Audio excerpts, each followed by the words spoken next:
नमस्कार दोस्तों, स्वागत है आप सभी का एक बार फिर से हमारे इस YouTube चैनल में जिसका नाम है NCERT प्रिपरेशन। तो दोस्तों हमने पिछले वीडियो तक में पढ़ा था चैप्टर 2 भारत के भौतिक स्वरूप। तो हमने भारत की जो हिमालय है उसको कवर कर लिया था। हम अभी नेक्स्ट टॉपिक पढ़ेंगे, वो है उत्तरी मैदान। लेकिन उससे पहले एक बार रिवीजन कर लेते हैं कि हमने पिछले वीडियो में क्या क्या पढ़ा था। अगर आपने अभी तक पिछला वीडियो नहीं देखा है तो आप पीछे वीडियो देख लें, तभी आप इस वीडियो को देखें, आपको चीज़ें बेहतर तरीके से समझ आएंगी। चलिए एक बार रिवीजन कर लेते हैं। हमें सबसे पहले पढ़ना है पर्वत, दूसरा पठार, तीसरा मैदान, चौथा मरुस्थल, पांचवा है तटीय मैदान और छठा है द्वीप समूह। पर्वत में हमने पढ़ा है हिमालय को, और ये भारत की उत्तरी सीमा में है। उत्तरी सीमा का निर्धारण करता है हिमालय। तीन प्रकार के हिमालय हमने पढ़ा है। पहला है हिमाद्री, दूसरा है मध्य हिमालय और तीसरा है शिवालिक। 3 तरह के हिमालय के बारे में हमने पढ़ा है। तो आइए थोड़ा सा हम एक ओवरव्यू ले लें कि ये तीनों हिमालय एक्चुअल में है क्या। हिमाद्री ग्रेनाइट से बना हुआ है, मध्य हिमालय कंकर पत्थर से बना हुआ है, जबकि जो शिवालिक है वो अवसाद से बना हुआ है। हिमाद्री सबसे ऊपरी हिस्सा है, ये मध्य का भाग है जैसे कि नाम से ही पता चल रहा है, और ये शिवालिक सबसे नीचे वाला भाग। हिमाद्री सबसे ऊपर वाला जो 3 हिस्से में बटा हुआ है वो कौन कौन सा हिस्सा है, वो है काराकोरम, मैं शॉर्ट में लिख रहा हूँ काराकोरम, उसके बाद लद्दाख और जास्कर। मध्य हिमालय भी बटा हुआ है। मध्य हिमालय और शिवालिक के बीच में आता है दून घाटी। शिवालिक है जो कि चौड़ाई में पश्चिम साइड से पश्चिमी चौड़ाई जो है वो है 400 किलोमीटर, और जो पूर्वी चौड़ाई है वो है तकरीबन 150 किलोमीटर, 150 से 200 किलोमीटर। ये शिवालिक के बारे में है, और शिवालिक अवसाद से बना हुआ है। इसे अवसादी पर्वत भी कहते हैं, या अवसादी चट्टानों से निर्मित है। इसकी जो मैक्सिमम हाइट है वो है 6000 से 8848 मीटर के आसपास, और इसकी है 3500 से 4500 मीटर के आसपास, जबकि शिवालिक का है लगभग 800 से 1200 मीटर। सबसे नीचे ये है। तो अभी तक हमने ये पढ़ा है, जो हमने शॉर्ट में देख लिया। अब हम पढ़ेंगे भारत के उत्तरी मैदान के बारे में। तो एक बार हम जान लेते हैं। अब हमें पढ़ना है एक बार मैदान के बारे में। चूंकि मैदान पढ़ लेंगे तो हमें पठार पढ़ने में आसानी होगी, इसलिए हम पर्वत के बाद सीधे मैदान पर आ रहे हैं, उसके बाद पठार पर जाएंगे। तो मैं मैदान के बारे में थोड़ा सा बता दूं। तो मैदान भारत के जो हिमालय है उससे दक्षिण स्थित है, और जो मैदान का निर्माण हुआ है वो नदियों से हुआ है। नदियां जब हिमालय से निकलती है तो अपने साथ अवसादों को ढोते हुए ले आती है, और ऊपर से नीचे आने के क्रम में बहुत सारे कंकर पत्थर वो निक्षेपित करती हुई जाती है। ढेर सारे नदियों के निकलने के पश्चात जो अलग अलग जगह पर कहीं खाई था, कहीं गड्ढा, कहीं ऊंचा वाला पार्ट था, उसको नदियों के द्वारा काट दिया गया। तो लगभग एक समतल आकृति जो बनती है उसे ही हम मैदान कहते हैं। और मैदान को अक्सर समान आकृति वाली या समतल आकृति वाली एक क्षेत्र के रूप में देखा जाता है, जो कि अक्सर गलत है। तो आज जो हम पढ़ेंगे मैदान को थोड़ा सा विस्तार में पढ़ने की कोशिश करेंगे। 9th बुक के हिसाब से जो हमें जानकारी चाहिए उस हिसाब से हम देखेंगे। थोड़ा सा हम डिटेल में भी जाएंगे ताकि जो यूपीएससी या अदर एस्पिरेंट्स हैं उनके लिए भी ये वीडियो लाभकारी होगा।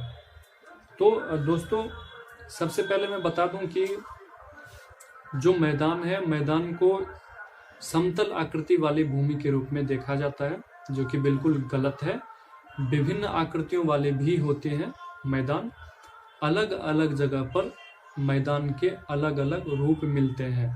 जैसे सिंधु और सतलज वाला जो एरिया है, जो 5 नदियों का दोआब है, वहाँ वाले एरिया को हम किसी और नाम से बुलाते हैं, वहाँ की खासियत कुछ अलग है।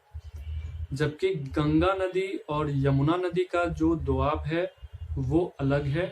छोटी छोटी नदियाँ जो ढेर सारे दोआब बनाती है उसे हम अलग नाम से पुकारते हैं। तो स्थलाकृति के हिसाब से हम उन्हें नाम देते हैं। सभी मैदान ही, लेकिन उसके जो क्वालिटी है वो अलग होते हैं। जैसे ये हिमालय है,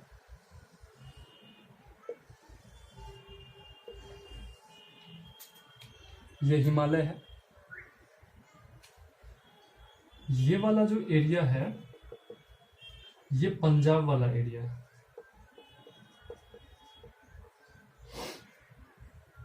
यहां से सिंधु नदी निकलती है, सतलुज नदी निकलती है,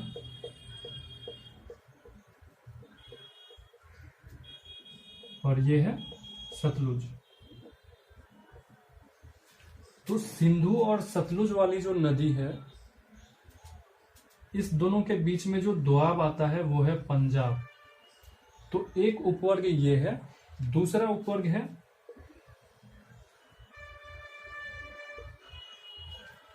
ये है यमुना, और ये है गंगा।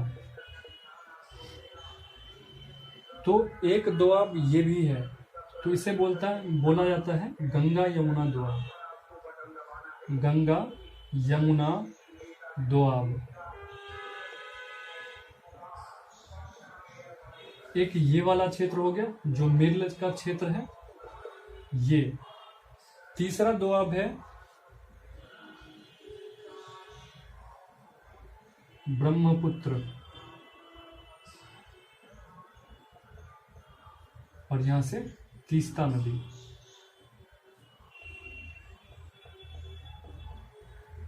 तो जो तीस्ता और ब्रह्मपुत्र वाली जो दोआब है उसको बोला जाता है असम। असम का मैदान ये भी बोला जाता है, या ब्रह्मपुत्र मैदान।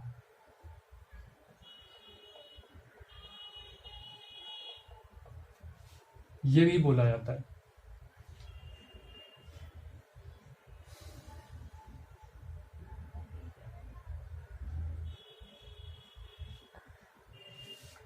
तो 3 उपवर्ग में बांटा गया है। पहला पंजाब का मैदान, दूसरा गंगा यमुना दोआब, और तीसरा है ब्रह्मपुत्र मैदान। तो जो पहला है वो है सिंधु और सतलज के बीच में। यहाँ 5 नदियों का दोआब है, सिंधु, झेलम, चेनाब, रावी और सतलुज। इसके अलावा ब्यास भी है जो यहाँ से मिल जाती है सतलुज में। तो 5 नदियों का ये स्थल है। तो सिंधु और सतलुज के बीच में पंजाब, दूसरा है गंगा यमुना दोआब, और तीसरा है ब्रह्मपुत्र मैदान। ये ब्रह्मपुत्र नदी है। तो 3 उपवर्गों में बांटा गया है। मैदान को 3 उपवर्गों में बांटा गया। पहला है पंजाब, पंजाब का मैदान,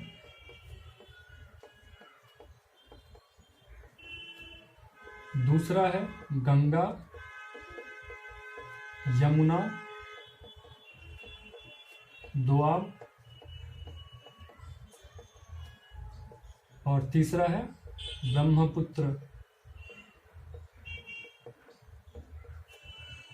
का मैदान। तो 3 अलग अलग उपवर्गों में विभाजित किया गया है। तो आइए एक बार हम देखते हैं कि इसकी लोकेशन क्या क्या है, कौन कौन से राज्य में फैले हुए हैं, ये हम एक बार देखते हैं। ये जो पंजाब का मैदान है, ये यहाँ पर दोआबों की संख्या बहुत ज्यादा है।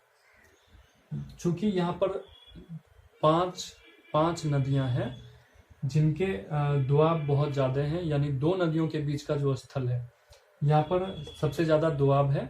और ये भारत के पश्चिमी छोर की ओर है, और इसकी लोकेशन उत्तरी पश्चिमी है, यानी उत्तर में, यानी बीच से उत्तर में और पश्चिम में है।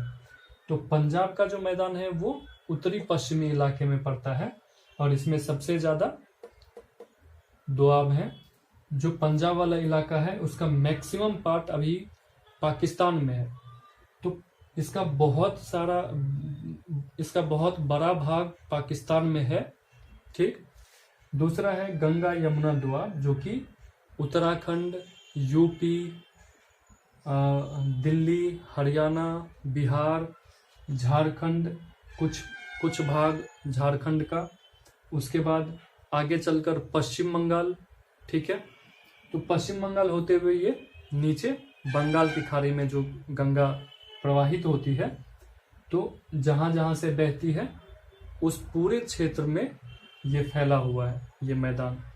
तीसरा है ब्रह्मपुत्र मैदान, जो कि अरुणाचल प्रदेश से लेकर के यहाँ असम होते हुए नीचे आती है। तो असम वाला इलाका जो है वो ब्रह्मपुत्र का मैदान मेन रूप से है। तो ये हमने देख लिया कि नदियों के आधार पर जो मैदानों का निर्माण हुआ है वो हमने देख लिया।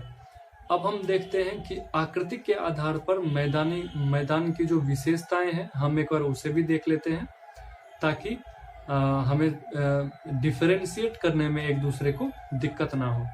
तो चूंकि इसमें है क्या कि जब हम इसमें नाम भी कुछ ऐसे हैं और ऊपर से नीचे आने के क्रम में हमें डिफरेंशिएशन करना होता है कि कौन सा इलाका, ये कौन सा पार्ट, कौन सा क्षेत्र किस नाम से पुकारा जाएगा और इसकी खासियत क्या है, इसके बारे में।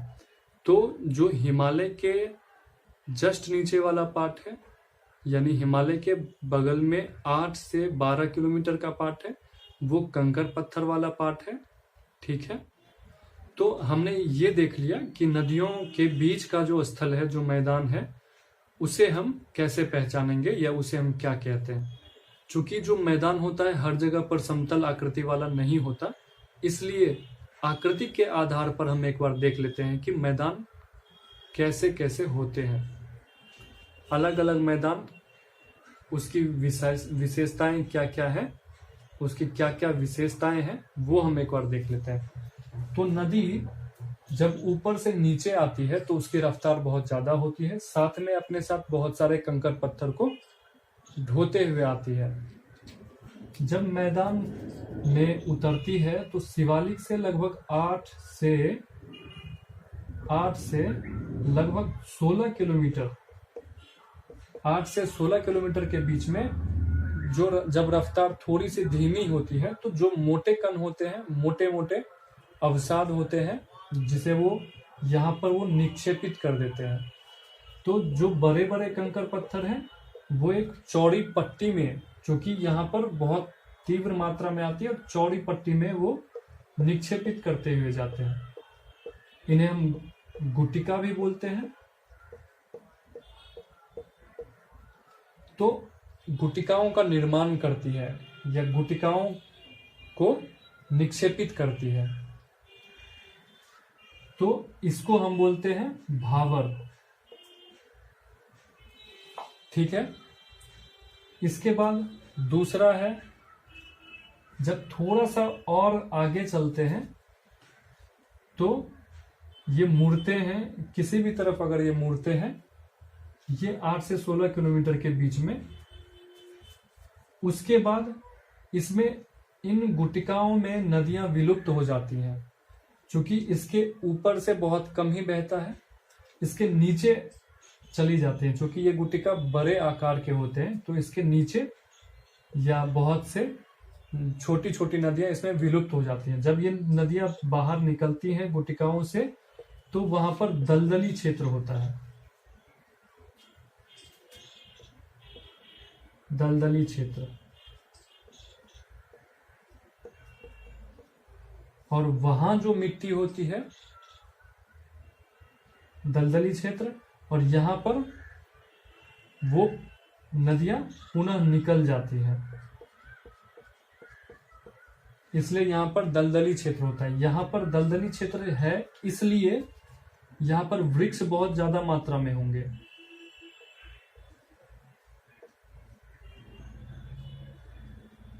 यहाँ पर पेड़ पौधे वृक्ष ज्यादा मात्रा में होंगे, ठीक है। यानी कि भावर का जो इलाका है, जो भावर का क्षेत्र है, यहाँ पर इसके रिस्पेक्ट में जनसंख्या कहाँ ज्यादा होगी, यहाँ पर, क्योंकि यहाँ पर पौधे लग सकते हैं, पेड़ लग सकते हैं, यहाँ पर पानी भी है, यहाँ पर रहने के लिए जगह भी है थोड़े बहुत रिस्पेक्टफुली, तो यहाँ पर इसके रिस्पेक्ट में जनसंख्या ज्यादा होगी। यूपीएससी में इसी तरह के क्वेश्चन पूछे जाते हैं कि हिमालय से दूर जो भावर का क्षेत्र है और जो तराई का क्षेत्र है, इसे हम तराई का क्षेत्र बोलते हैं। जो दलदली क्षेत्र है इसे हम तराई क्षेत्र भी बोलते हैं। तो जो भावर का क्षेत्र है और जो तराई का क्षेत्र है, दोनों में से जनसंख्या कहां पर ज्यादा होगी और क्यों? तो ये दलदली वाला क्षेत्र है चूंकि, तो यहाँ पर बहुत ज्यादा मात्रा में पेड़ होंगे, जानवर रहेंगे, एक्वाटिक एनिमल्स होंगे। तो ये हो गया हमारा तराई का क्षेत्र। इसके बारे में थोड़ी सी मैं जानकारी दे दूं कि 1947 के आसपास हमारा प्यारा भारत जिस समय आजाद हुआ था, उस समय पाकिस्तान बना था, और जो पाकिस्तान के शरणार्थी थे वो जब भारत में आए थे तो उनके रहने के लिए जगह कम थी हमारे पास। तो उनके लिए हमने इस पेड़ को बहुत ज्यादा मात्रा में काट दिया, इसको हमने सफाया कर दिया और वो यहाँ पर रहने लग गए। तो इस वाले इलाके की ये खासियत है कि यहाँ पर पेड़ पौधे ज्यादा, रिस्पेक्ट टू भावर क्षेत्र। अब हम चलते हैं एक बार आगे, देखते हैं कि कौन सा क्षेत्र पड़ता है हमारा। अब हम चलते हैं नेक्स्ट उपवर्ग में, जो आकृतिक के आधार पर बांटा गया है, उसमें हम तीसरे नंबर पर चलते हैं। जैसे कोई ऐसा क्षेत्र जो बाढ़ प्रवण नहीं है, जैसे यूपी में बहुत कम ही बाढ़ आता है, जैसे झारखंड, जैसे मध्य प्रदेश। तो ये सब इलाकों में, या उत्तराखंड में बहुत ज्यादा बाढ़ आता है। तो कुछ ऐसे इलाके जहां पर बाढ़ कम आते हैं या बहुत सालों के बाद आता है, उस इलाकों में जो जलोढ़ मृदा है वो है पुरानी जलोढ़।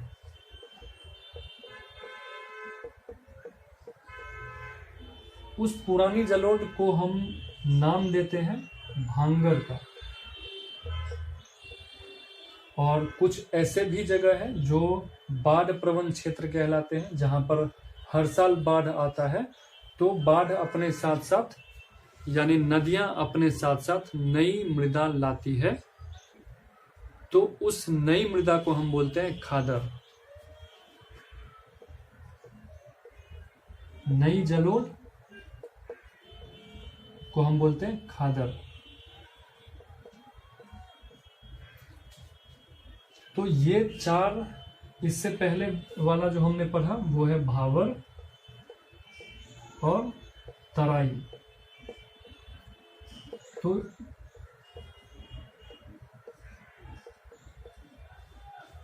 तो आकृतिक के आधार पर हम मैदानों को इस हिसाब से बांटते हैं, भावर, तराई, भांगर और खादर। तो ये आकृतिक के हिसाब से हो गया।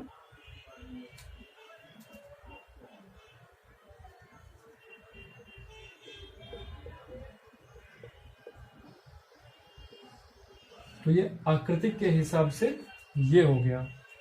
तो हमने मैदान के बारे में पढ़ लिया है।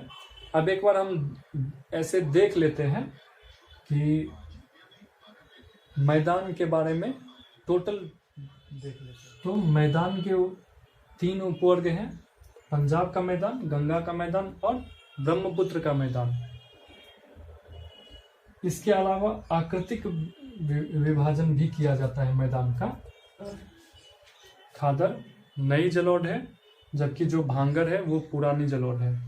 तराई शिवालिक के नीचे वाला इलाका है, और जो भावर है वो कंकर पत्थर वाला इलाका है जो बड़ी गुटिकाओं से निर्मित है। तो ये हमने मैदान पढ़ लिया। अब हम पढ़ेंगे प्रायद्वीपीय पठार के बारे में। तो ये हमने एक छोटा सा मैप बना लिया। हम इसके माध्यम से देखेंगे कि जो प्रायद्वीपीय पठार है इसके हिस्से और इसकी जो लोकेशंस है और इसकी जो विशेषताएं हैं हम उसे एक बार देख लेते हैं। ये आपका लगभग मध्य वाला इलाका ये है, और इसमें ये कुछ इस तरह से है प्रायद्वीपीय पठार। ये दो भागों में बटा हुआ है। ये है आपका मध्य उच्च भूमि,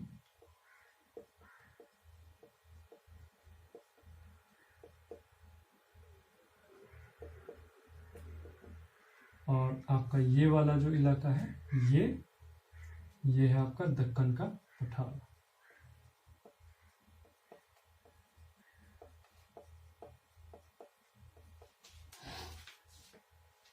ये जो मध्य उच्च भूमि है ये अगर आप देखेंगे तो कुछ इस तरह से है।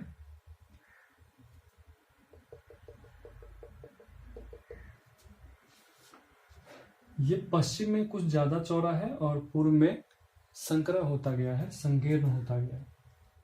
मध्य उच्च भूमि की जो लोकेशन है वो है नर्मदा नदी। ये है आपका नर्मदा नदी,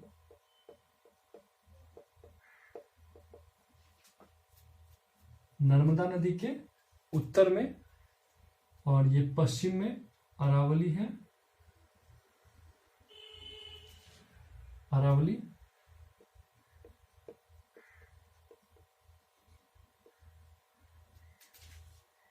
जब मध्य उच्च भूमि पर है एक विंध्य श्रृंखला।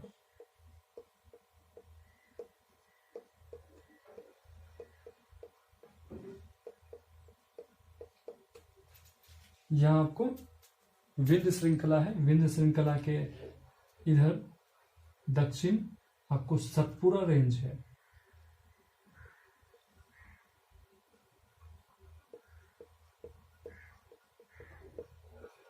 सतपुरा रेंज है।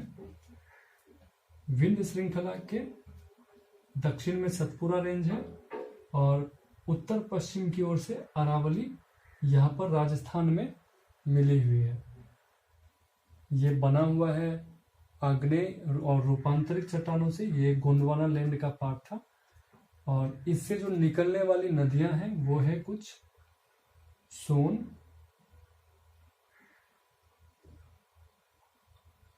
केन, बेतवा, चंबल,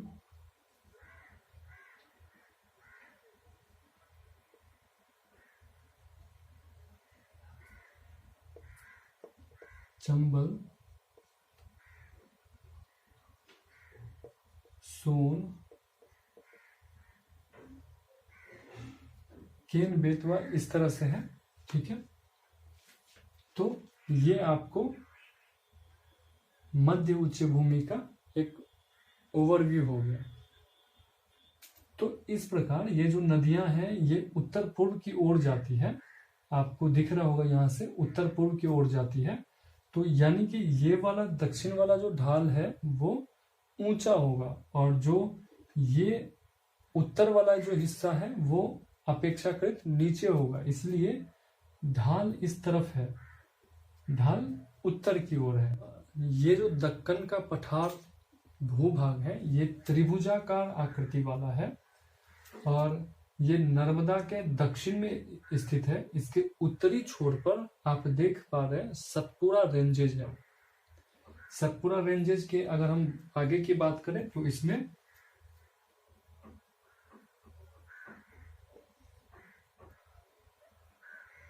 महादेव,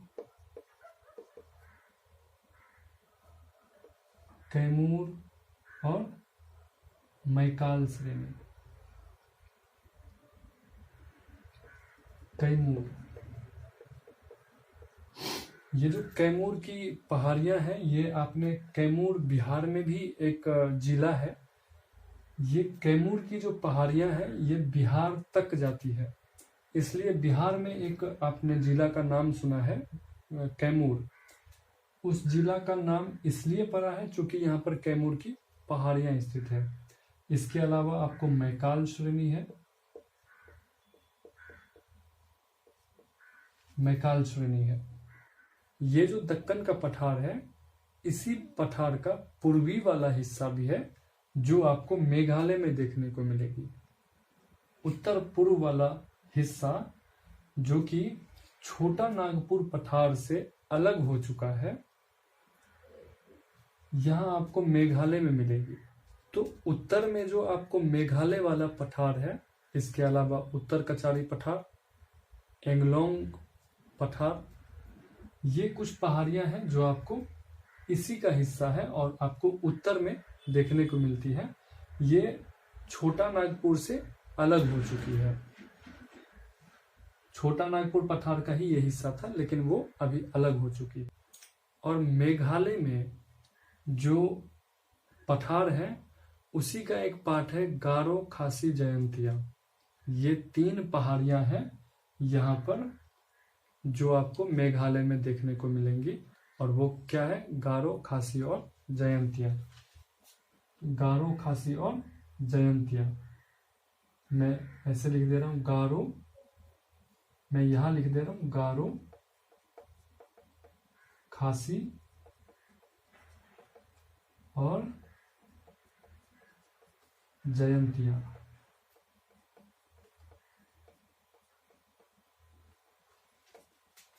ये 3 पहाड़ी जो है वो आपको मेघालय में देखने को मिलेंगे।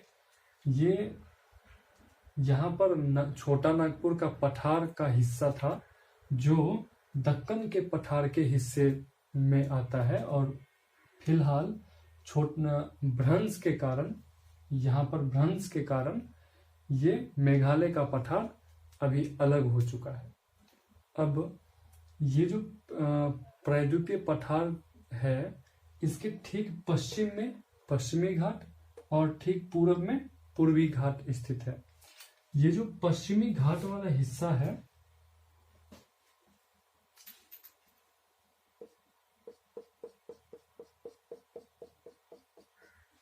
ये जो पश्चिमी घाट वाला हिस्सा है वो सतत है, लगातार है। इसे सिर्फ और सिर्फ अगर मैं ऐसे लिख दूं तो ये ज्यादा बेहतर होगा।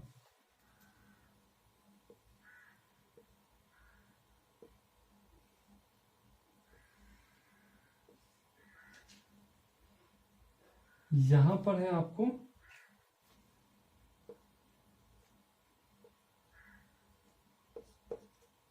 थाल घाट,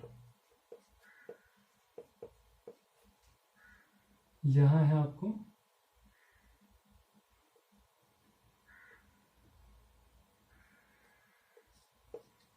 घोर घाट,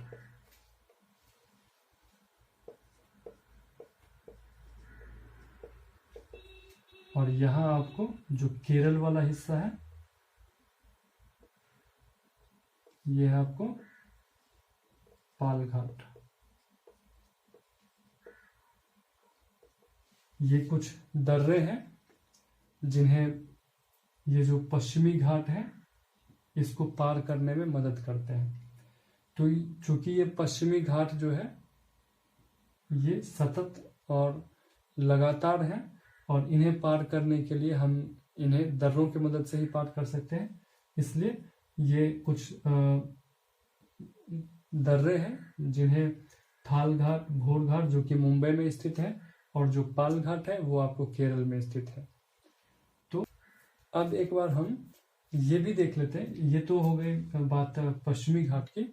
हम एक बार पूर्वी घाट के बारे में भी जानकारी ले लेते हैं। पूर्वी घाट और पश्चिमी घाट की एक बार तुलना कर लेते हैं, जिससे हमें समझने में आसानी हो जाएगी।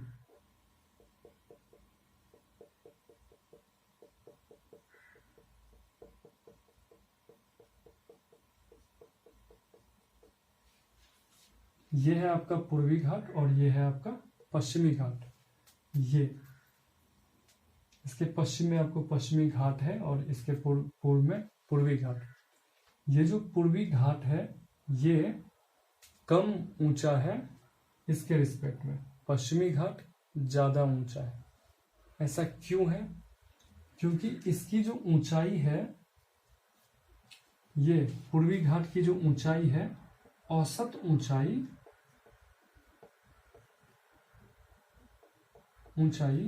600 मीटर के अप्रॉक्स है। इसकी जो औसत ऊंचाई है, यानी इस पहाड़ी की जो औसत ऊंचाई है वो है तकरीबन 600 मीटर, जबकि पश्चिमी घाट के जो पहाड़ियां हैं उसकी जो ऊंचाई है, एवरेज ऊंचाई, वो है 900 से 1600 मीटर। तो ऑब्वियसली बात है कि ये ज्यादा ऊंची है और ये कम ऊंची है। ये है कि इसका विस्तार कहां से कहां तक है।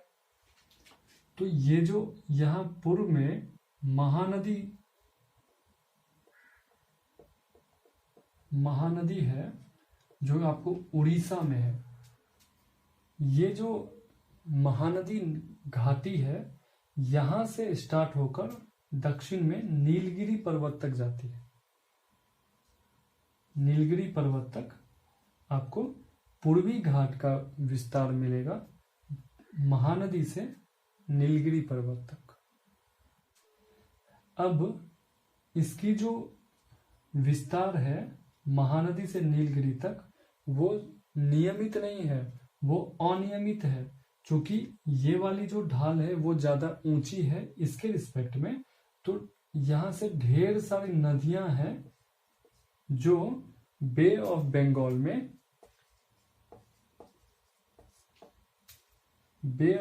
में एस्चुरी बनाती है या डेल्टा बनाती है। तो यानी कि इस पठार से जो नदियां निकलती है, यहां से ढेर सारी नदियां निकलती है और इस पूर्वी घाट को नियमित नहीं रहने देती है। यहां से काट छांट कर इसे अनियमित बना दिया गया है नदियों के द्वारा। और चूंकि आपको पता है कि इधर ज्यादा ऊंचा है और इधर नीचा है, तो ढाल इस तरफ पूर्व की तरफ बनता है, तो नदियां निकलकर पूर्व की ओर जाती है और बीच रास्ते में अपने अवरोध को हटाती जाती है। ये जो पूर्वी घाट है, नदियों के अवरोध बनने के द्वारा इसको बीच बीच से काट छांट कर दिया गया। अब देखिए, सबसे रोचक चीज ये है कि ये ढाल ऊंचा है, ढाल इस तरफ है और ऊंचाई इस तरफ ज्यादा है। इसकी ऊंचाई ज्यादा है 900 से 1600 मीटर। अब जो अरब सागर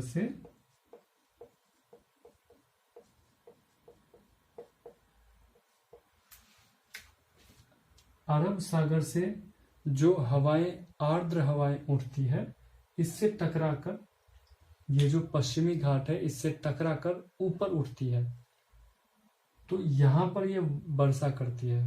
तो चूंकि पर्वत के कारण वर्षा होती है, इसलिए हम इसको बोलते हैं कि ये पर्वतीय वर्षा होती है। तो पश्चिमी घाट में पर्वतीय वर्षा होती है। क्यों?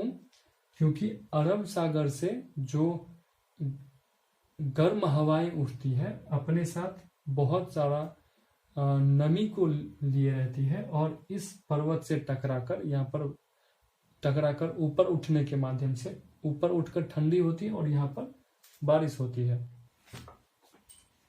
ये अगर आप उत्तर से दक्षिण की ओर आएंगे तो हाइट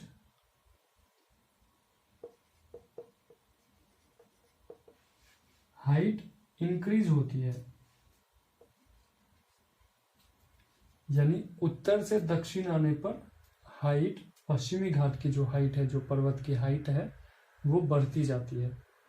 और इसके जो पीक पॉइंट है, जो हाईएस्ट पॉइंट है, जो उच्च शिखर है, वो कुछ है, वो मैं आपको बता देता हूं।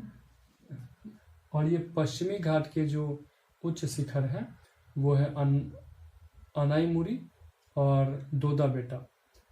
अनाईमुड़ी की अगर बात करें,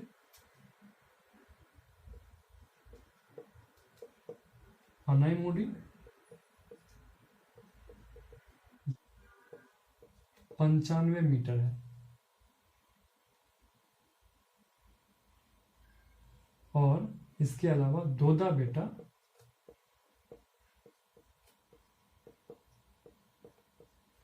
जिसकी हाइट 2635 या 33 के अप्रोक्स है, 33 मीटर।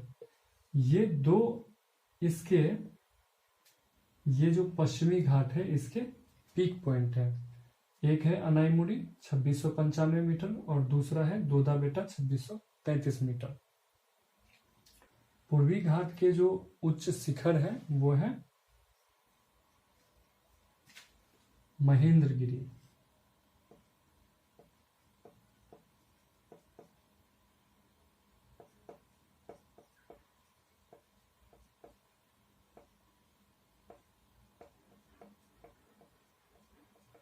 महेंद्रगिरी। तो पश्चिमी घाट के जो उच्च शिखर है वो है आपको अनाईमुड़ी और दोदा बेटा। पूर्वी घाट के जो आपको उच्च शिखर है वो है महेंद्रगिरी।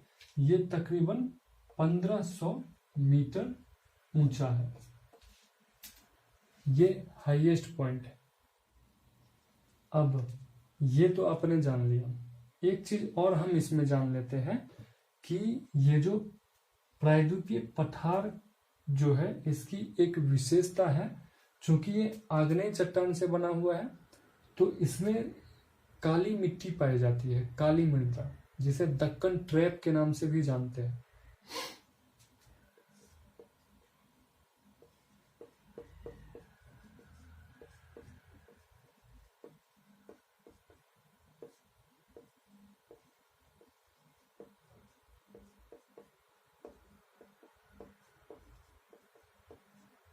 तो इसे दक्कन ट्रैप के नाम से भी जाना जाता है, क्योंकि काली मृदा आग्नेय चट्टानों से मिलकर बना हुआ है। आग्नेय चट्टान से ही काली मृदा बनती है।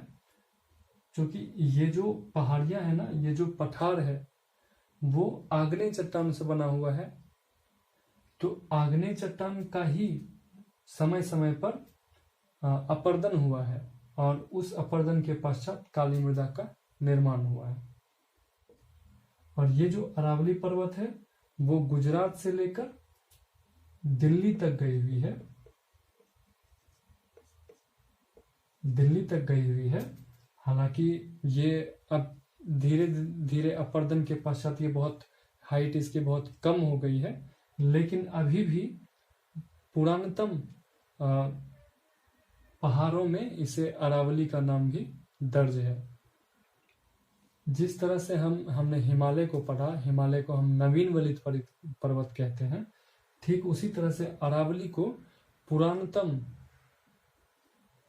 पहाड़ों में रखा गया है। बहुत पुराना होने के कारण इसकी हाइट अपर्दन के पश्चात घटती गई और अब इसके कुछ भाग विलुप्त से हो चुके हैं। आपको कहीं कहीं ये दिखेंगे भी नहीं, जैसे कि गुजरात से स्टार्ट होकर के दिल्ली तक जाती है, लेकिन बीच बीच में बहुत कुछ जगह ऐसा है जहां पर आपको ये पहाड़ियां नहीं दिखेंगी, जो जमीन के लेवल तक आ चुका है, इतना इसका अपर्दन हुआ है। और ये जो गुजरात है इसके उत्तर पश्चिम में राजस्थान है, इसके उत्तर में राजस्थान है और उत्तर पश्चिम में मरुस्थल वाला इलाका है जैसलमेर।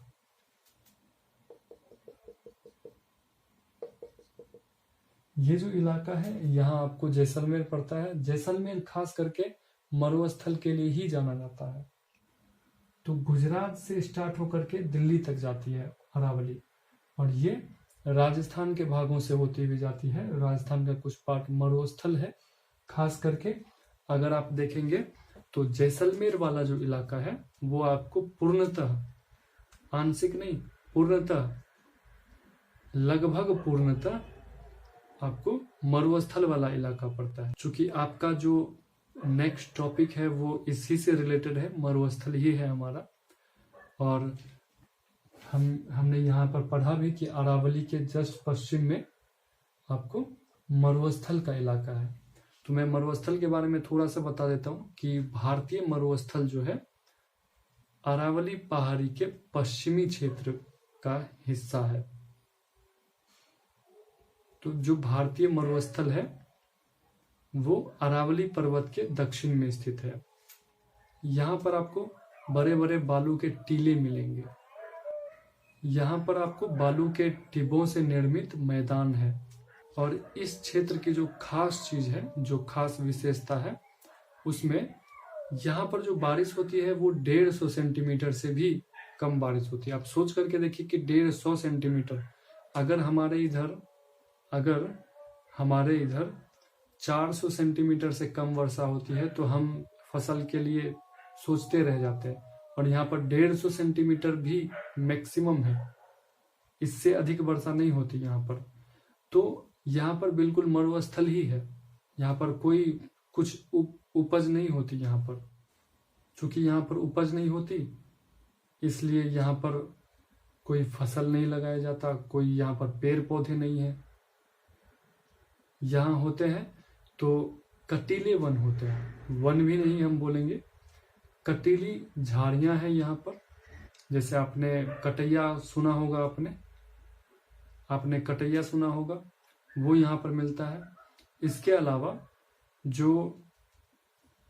जिसमें बडिंग होती है, ऐसे आपको यहाँ पर कुछ पौधे मिलेंगे, जैसे कैक्टस एक पौधा होता है जो अपने अंदर पानी को संचित करके रखता है। इसके अलावा यहाँ पर इस मरुस्थल में आपको ऊंट मिलेंगे। ऐसे बहुत कम यहाँ पर पशु मिलते हैं, कम पशु मिलते हैं, कुछ पालतू पशु इसमें ज्यादा है।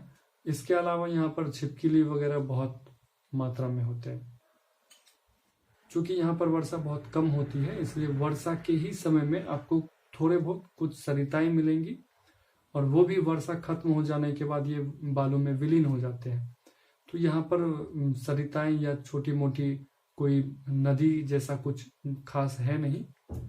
और यहाँ की जो सबसे बड़ी नदी है वो है लूनी नदी, वो भी राजस्थान के आगे चल करके विलुप्त हो जाती है।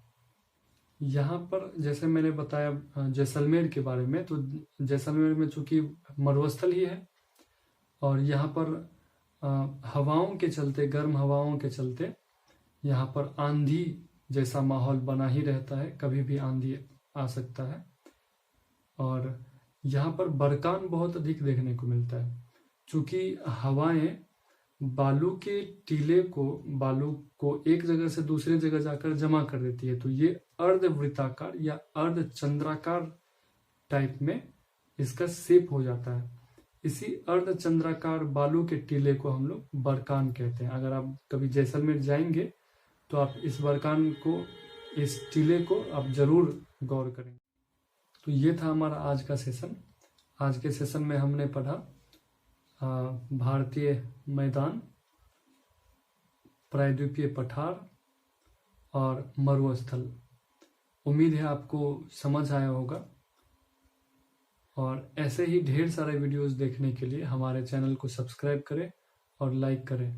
हाँ, ज़्यादा से ज़्यादा शेयर करें ताकि जो स्टूडेंट्स किसी चीज़ की प्रिपरेशन में लगे हुए हैं, उन्हें अगर ये चीज़ की ज़रूरत हो तो उनकी भी ज़रूरत पूरी हो जाए। धन्यवाद।